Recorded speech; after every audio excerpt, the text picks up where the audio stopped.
You're listening to Little Rockers Radio, and today we are chatting to Tanya from Baby Hints and Tips about developing through play. Hi Tanya, how are you? Hi Sarah, I'm well. Now I notice on your website at the moment you've got a current article that covers development through play. How does play help our children develop? Play is such a big part of development. It's developing children socially, learning how to share, learning how to interact with others. It's developing their language skills, from the early learning basic words and then learning and copying sounds through to developing and expanding their language as they get older. There's learning their motor skills, their fine motor skills and their gross motor skills, cause and effect, learning about colours, and it's just learning everything. And if you can make it engaging and enjoyable, then you're learning without realising you're learning and making it fun. I think then everyone's going to want to learn. And it really is, before they start going to kinder and when they're predominantly at home or in childcare, it really is how they learn, isn't it? Like play is how they learn everything. Absolutely. What types of play are there? So, this article that we had written by a developmental expert talks about a few different types of play. So she talks about exploratory play, which is engaging their senses. Feeling sand, pouring water, just exploring different sensations, touch, smell, sound. She talks about functional play, cause and effect sort of thing. So if you push a toy, it moves. If you drop something off your high chair, it falls. Just learning that if you do something, it has an effect. So then there was constructive play. So, things like a jigsaw puzzle, you pull it apart and, eventually learn how to put it back together, or mum spends hours putting it back together. Yeah, exactly. Towers and construction, and you build it up again, you knock it down and then you repeat it 5,000 times. Pretend play, so acting things out, putting yourself in different characters and exploring different voices and that sort of thing. So they're the different categories of play that she's discussed in the article.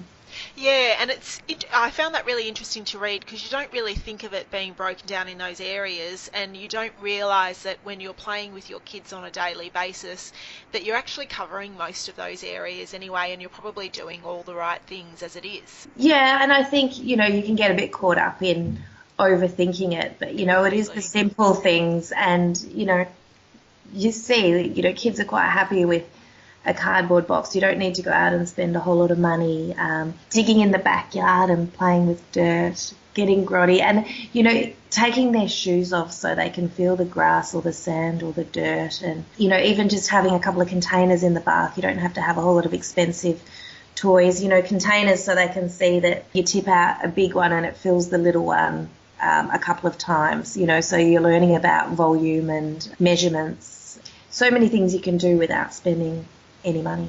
Yeah, and you've got a whole list of them on the article on your website, which I'll share, from play ideas for home, Play-Doh, pretend play with tea sets, doctor's kits, house play, all of those sorts of things. I must say, when my kids were younger, I probably wasn't the biggest on getting down and playing with them. I would love to take them out to a park and watch them run around and all of those sorts of things, which is also great for them. So you don't need to feel guilty if you're not the type of mum that hops down on the floor and plays with them all day. Like, so many of us are busy, we're running around, we're working, we're trying to keep the household going. So heading outside and letting them get dirty, or letting them, I think you mentioned in one of our previous interviews, give them a paintbrush and some water and let them get outside and paint the whole backyard. There's a whole bunch of things that they can do and still learn that you don't feel you need to be on the floor with them all day to be able to do. Yeah, you make me smile, just, the mention of mummy guilt, like, you're still talking about you're taking your kids out to the park, you're doing all this, and it's funny how we still bash ourselves up about, did we do enough? But, while you're cooking, give them a pot and pan and they can bang and make some noise, or, you don't have to be down there doing it with them all the time. You can certainly just give them some things to explore and play, or, like you say, take them to the park and sit and have a coffee and let them run around. Exactly. There's plenty of things we do every day that engage our children that we don't need to get too caught up in it. Yeah, I agree. And mine are a little bit older now, and my son especially, who's 10, I constantly have battles with him because he wants me to help him remain entertained, and I always fall back to, well, I think you need to learn how to be bored. So then you can use your imagination to find things to do around the house, and that can really start from a young age as well, letting kids just find something to do, to go into their bedroom and find their toys or find some instruments, or like you said, go into the cupboard and get some pots and pans, or all of those sorts of things. Absolutely. There's a lot of expert articles out there at the moment talking about the importance of allowing children to get bored because it helps them learn how to solve problems.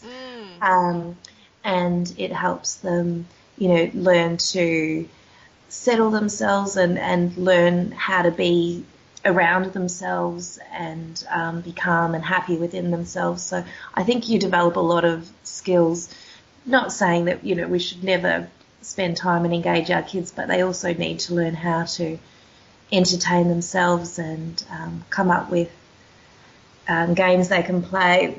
We've just actually moved recently and, we've got kids next door and it's just amazing. The kids are outside all day. As soon as they get home from school, they're outside jumping on the trampoline and doing what kids should be doing, not inside asking, can I do this, can I do that? Go out in the backyard and go and play. Now, all of the information that we've spoken about today, it's a great article. It's easy to read. It's on the Baby Hints and Tips website. I'll pop the link on the site. Thanks very much for joining us today, Tanya. Thanks for having me, Sarah. That was Tanya from Baby Hints and Tips on Little Rockers Radio. Thanks for listening.